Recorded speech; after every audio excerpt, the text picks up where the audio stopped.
26મી જૂન આંતરરાષ્ટ્રીય ડ્રગ્સ વિરોધી દિવસ અંતર્ગત સુરત પોલીસ જવાનો દ્વારા એક રેલીનું આયોજન કરવામાં આવ્યું હતું। 26મી જૂન આંતરરાષ્ટ્રીય ડ્રગ્સ વિરોધી દિવસ અંતર્ગત સુરત પોલીસ જવાનો દ્વારા રેલીનું આયોજન કરવામાં આવ્યું હતું। આ રેલી પાલ આરટીઓ સર્કલથી પાલ પોલીસ સ્ટેશન સુધી પ્રસ્થાન થઈ હતી, જેમાં પોલીસના જવાનોએ ભાગ લીધો હતો અને સુરત પોલીસ કમિશનર દ્વારા આ રેલીને પ્રસ્થાન કરવામાં આવ્યું હતું। સુરત શહેરના પોલીસ કમિશનર આ રેલીમાં જોડાયા હતા અને રેલીનું મુખ્ય કારણ હતું કે સુરત શહેરની જનતામાં ડ્રગ્સ અંગે જાગૃતિ આવે, નશીલા પદાર્થોને નાબૂદ કરવામાં મદદરૂપ થાય તેવી સુરત શહેર પોલીસ દ્વારા અપીલ કરવામાં આવી છે।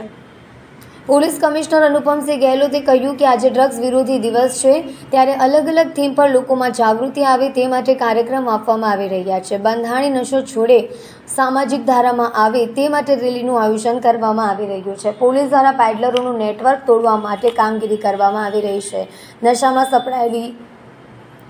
વિગત પોલીસને આપવામાં આવશે તો તેમના નામ ગુપ્ત રાખવામાં આવશે, જેથી શહેરને નશામુક્ત કરવામાં આવશે। તે માટે સહયોગ નાગરિકો આપે તેવી અપીલ પણ વધુમાં કરવામાં આવે છે।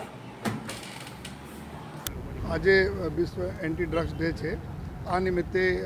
અલગ અલગ પ્રકારના કાર્યક્રમો જો રાજ્યમાં થઈ રહ્યા છે। આ નિમિત્તે સુરત શહેર પોલીસ તરફથી ગઈકાલે કરીબ 53 જેટલા રિક્ષાઓ પર જો બેનર વગેરે લગાવીને કે ડ્રગ્સ ન લે એના માટે જો અવેરનેસ રહે એના સૂચનો આપતા જો અલગ અલગ જો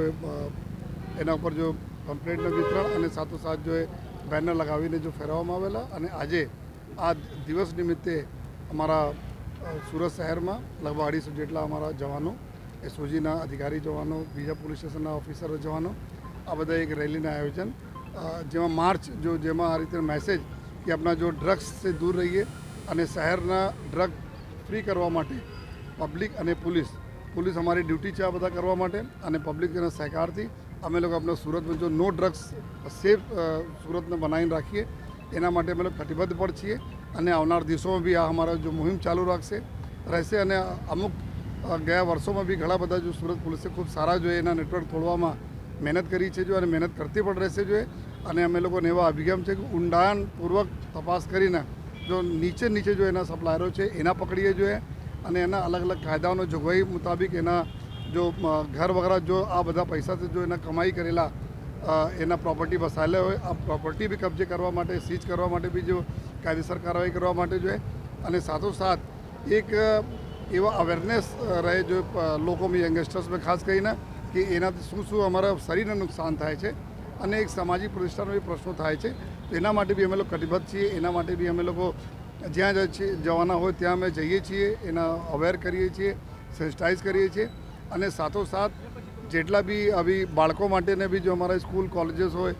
યા જો કોચિંગ ક્લાસીસ હોય એના આજુબાજુ જેટલા બી ખાના પીવાની જો જગ્યાઓ છે એના જો અમે લોકો ઓપરેશન ગયા અઠવાડિયે કર્યા આ ઓપરેશન સતત અમે લોકો આખા વર્ષ ચાલુ રાખવાના છીએ, જેથી અમારા જો યંગસ્ટર્સ અમારા જો છે અને સાથોસાથ જો નાના બાળકોના શરીર સાથે જો કોઈ આમાં ખેલવાડ નહીં થાય અને અમે બધાને રિક્વેસ્ટ પણ કરીએ છીએ, પેરેન્ટ્સને બી રિક્વેસ્ટ કરીએ છીએ કે અમારી ટીમ છે, સોજીની ટીમ, અમારી પાસે કાઉન્સલર બી હોય છે અને જો રિહેબ સેન્ટર્સ હોય છે, જો નશામુક્તિ કેન્દ્રો હોય છે એના બી લોકો સાથે અમે લોકો સંકળાયેલા રહીએ છીએ। તો કોઈને કોઈ પ્રકારના હેલ્પ જોઈએ, કોઈને પ્રકારના હોય તો આપ નિશ્ચિતપણે અમારે પાસે આવો જોઈએ। અમે લોકો 100% જો આપના કોઈ પણ પ્રકારના આઈડેન્ટિટી જાહેર નહીં કરવી જોઈએ અને આપને પૂરી તરહથી ગુપ્ત રીતે રહીને મદદ પણ કરવી જોઈએ। તો આ એના ટોલરેટ આપ નહીં કરો અને બંને લોકો મળી જ ને અમે લોકો આપણા સુરતને સેફ સુરત અને જો ડ્રગ ફ્રી સુરત અમે લોકો રાખીશું।